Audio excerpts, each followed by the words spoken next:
نبی کریم صلی اللہ علیہ وسلم کی خدمت میں ایک صحابی حاضر ہوئے اور عرض کی کہ یا رسول اللہ، میرے پاس ایک دودھ دینے والی بکری ہے، اس کے علاوہ کچھ بھی نہیں ہے، میں اللہ تعالیٰ کی قربت چاہتا ہوں، نزدیکی چاہتا ہوں، میں اسے قربان کر دوں؟ فرمایا کہ نہیں، تم ایسا کرو کہ ذی الحجہ کا چاند دیکھنے سے قبل ہی اپنے ناخن تراش لینا اور اپنے جو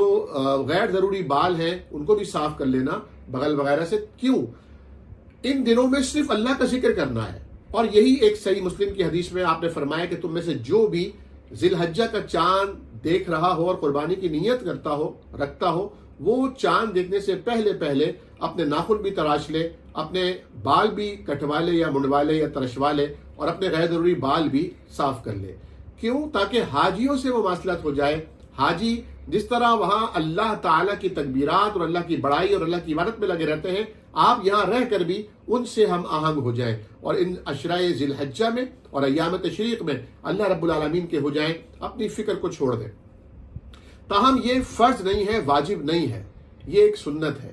اور اگر کوئی اس کا نہیں اہتمام کر پاتا کسی مجبوری کی بنا پر یا کسی غفلت کی بنا پر، تو اس پہ کوئی کفارہ نہیں ہے، فرض اور واجب نہیں ہے یہ، لیکن اس کی فضیلت بہت ہے۔ تو اس سے فرمایا کہ تم اگر یہ عمل کر لو تو تمہیں عید الاضحیٰ کی نماز پڑھنے کے بعد جب لوگ قربانی کے جانور ذبح کر رہے ہوں گے اور تم اپنے ناخن تراشو گے، جو 10 دن کے اندر تمہارے ناخن بڑھ گئے یا جو بال تمہارے بڑھ گئے یا مونچھیں تھوڑی سی بڑھ گئیں، جب تم انہیں صاف کرو گے تو اللہ تعالیٰ تمہاری نیت کی بنا پر تمہیں جانور قربان کرنے کا ثواب عطا فرما دے گا۔ تو اس سے آپ فائدہ اٹھا سکتے ہیں، اور یہ بہت بڑی فضیلت کی چیز ہے۔